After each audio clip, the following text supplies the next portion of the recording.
সবাইকে নমস্কার। এবং ত্রিপুরা রাজ্যে আগামী দিনে একটা ইতিহাস তৈরি হতে গেছে। আর ইতিহাসে সবসময় ইতিহাস তৈরি করার সুযোগ পাওয়া যায় না। আমার মনে আছে 1999-এ, বহুদিন ধরে বিজেপি করি আমি, 1999-এ প্রথমবার টিউজিএস বিজেপির সঙ্গে জোট করেছিল।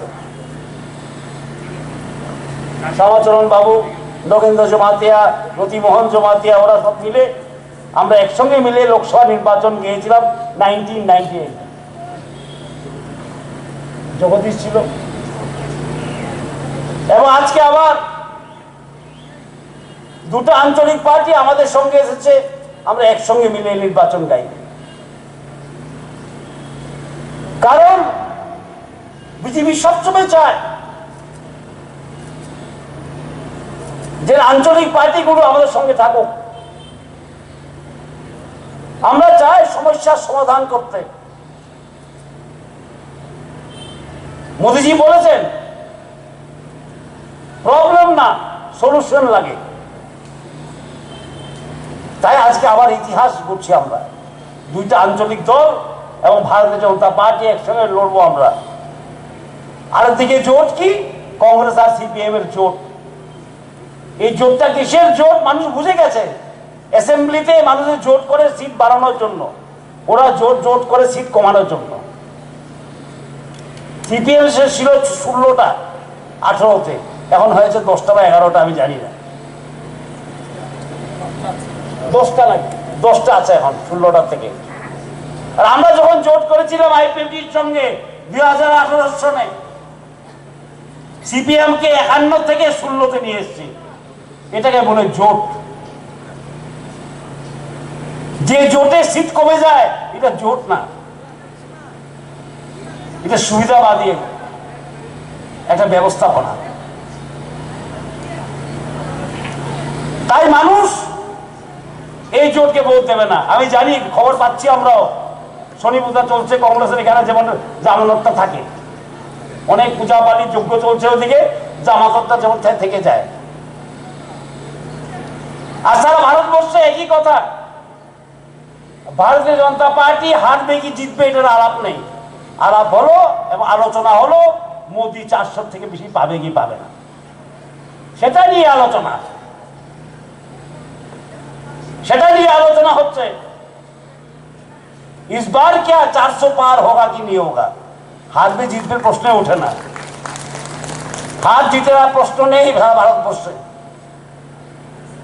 এবং ত্রিপুরা রাজ্যে 25 বছর একটানা সিপিএম সরকার বানিয়েছে। কংগ্রেস বারবার ইলেকশন করে আবার পিছিয়ে পিছিয়ে গিয়ে হাতাহাত করে, তাই সরাতে পারলো না। আমরা এক ধাক্কা দিয়েছি, সিপিএম শেষ। এক ধাক্কায় সিপিএম শেষ, আরেক ধাক্কায় নিশ্চিহ্ন হয়ে যাবে। এবার আইপিএফটি, মথা এবং বিজেপি মিলে আমরা একটা ধাক্কা দেব। সিপিএম কি ত্রিপুরা রাজ্যে থাকতে পারবে কি পারবে না, ওরা চিন্তা করবে এটা। কারণ সিপিএম এর 35 বছর, 10 বছর নিবেন বাবু, 5 বছর দশরথ বাবু, 20 বছর মানিক বাবু, এই 35 বছরে সবচেয়ে বঞ্চিত যদি হয়ে থাকে, জনজাতিরা বঞ্চিত হয়েছে। আর আমরা যারা বিজেপি করি বহুদিন ধরে, আমরা জানি যে ভারতবর্ষে যখন আমাদের সরকার ছিল না, বিজেপি সরকার ছিল না, তখন এমপি কিন্তু আমাদের সবথেকে বেশি আসতো থেকে জনজাতি সম্প্রদায় থেকে। আমাদের কাছে সব সময় বেশি এমপি ছিল জনজাতি সম্প্রদায়ের। সারা ভারতবর্ষের জনজাতিরা বিশ্বাস করত যে ভারতীয় জনতা পার্টি ওদের পাশে দাঁড়াবে। এবং আমরা দাঁড়িয়েছি। আমরা জনজাতিদের বিপদের সময় একটা পার্টি দাঁড়াতো ভারতবর্ষে, সেটা ভারতীয় জনতা পার্টি। ঝাড়খণ্ডী হোক, ছত্তিশগড়ি হোক, যেখানেই হোক। তাই এবার যখন বলা হয় যে ছত্তিশগড়ে হবে না, কংগ্রেস আসবে ফিরে, ছত্তিশগড়ে আসা অসম্ভব। আমরা যারা ভারতীয় জনতা পার্টি করি, আমরা জানি ছত্তিশগড়ে ভারতীয় জনতা পার্টি আসবে আবার। কারণ জনজাতিদের উপর আমাদের বিশ্বাস আছে। আমরা জানি জনজাতিরা কি চায়। তা আমাদের সর্বদা একটা ইচ্ছা ছিল যে আঞ্চলিক দলগুলি ত্রিপুরা রাজ্য আমাদের সঙ্গে থাকুক, উন্নতির পথে চলুক, উন্নতি হোক। আর আমরা বিশ্বাস করতাম, মানববাবু বলেছেন এ কথায় আর দাঁড়াতে পারে না, তাই আমরা এসে রিক্সাকে সম্মান দিলাম। আমার মনে আছে মানিকবাবু একবার মঞ্চের রিক্সা দিয়েছে, ফেলে দিয়েছে। আমার এখনো মনে আছে, বহুদিন রাজনীতিতে আছি, আমরা দেখেছি সে দৃশ্য। আজকে গলায় গলায় রিক্সা, কোনো ফাংশন রিক্সা ছাড়া করি না। বীর বিক্রম মানিকের জন্মদিন পালন হয় প্রত্যেকটি বিজেপির বুথে। ক্ষমতার আসার আগেও আমরা করেছি এটা। আমরা বিশ্বাস করি মানুষের গর্ব, মানুষের ইতিহাস, এ রাজ্যের ইতিহাস আমাদের সকলের গর্ব। শুধুমাত্র ট্রাইবাল বা নন ট্রাইবাল নয়, সব জাতি, সব ধর্মের, সব বর্ণের মানুষের এটা গর্বের বিষয় হলো আমাদের ইতিহাস। সেটাকে ছোট করে দেখানো, চাইনাকে বড় করে দেখানো, পশ্চিমবঙ্গকে বড় করে দেখানো, সেটা আমরা নেই। কারণ আমরা বিশ্বাস করি আত্মনির্ভরতা, উন্নতি যাই বলুন আপনারা, কালচার, আইডেন্টিটি যাই বলুন, সেটা আসে যখন আমরা নিজেদেরকে সম্মান করতে জানবো। তাই আমরা শুরু করেছি, জিতার পরই আমরা শুরু করেছি রিক্সা পড়া, বীর বিক্রম মানিকের নামে এয়ারপোর্ট দেওয়া, বীর বিক্রম মানিকের মূর্তি। এর চেয়ে বেশি আয় না। সিপিএম আরো 10টাই তো, আমাদের 3টে এসছে। কোথায় আসবেন আপনারা? কাজ করবেন না। সিপিএম এর কোনো কাজ নেই, আর বিশেষ করে জনজাতীয় অঞ্চলে কোনো কাজ নেই বলতে পারি। ওরা এডিসি পেয়েছে, এডিসি বারবার এডিসি জয় করেছে কে? সিপিএম। কাজ কি এডিসি? কোনো কাজ নেই। ট্রাইবাল এরিয়াতে সিপিএম এর কোনো কাজ নেই। অপপ্রচার, ভাওতাবাজি ছাড়া কিছুই করে। আজকে ভারতীয় জনতা পার্টি এবং দুটি আঞ্চলিক জোট মথা এবং আইপিএফ আমাদের সঙ্গে আছে, ওদেরকে আমি অভিনন্দন জানাবো। আইপিএফ তো আগে থেকেই আছে আমাদের সঙ্গে, মথাকে অভিনন্দন জানাবো। এরা এসছে আমাদের কাছে। যে গাছে ফল দেয় সেটার কাছে থাকা ভালো, ঠিক না? মোদিজির গাছ ফল দেওয়া গাছ, আর অন্য গাছ কাটা গাছ, আর ফল দিলেও বিষ ফল। থাকবেন তো ভারতীয় জনতা পার্টির সঙ্গে। মোদি হে তো মুমকিন হে, সারা বিশ্ব বলে মোদি আছে তো সবকিছু সম্ভব।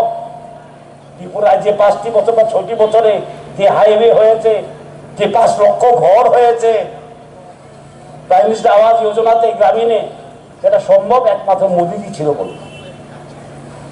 আমি ছিলাম আরটি মন্ত্রী,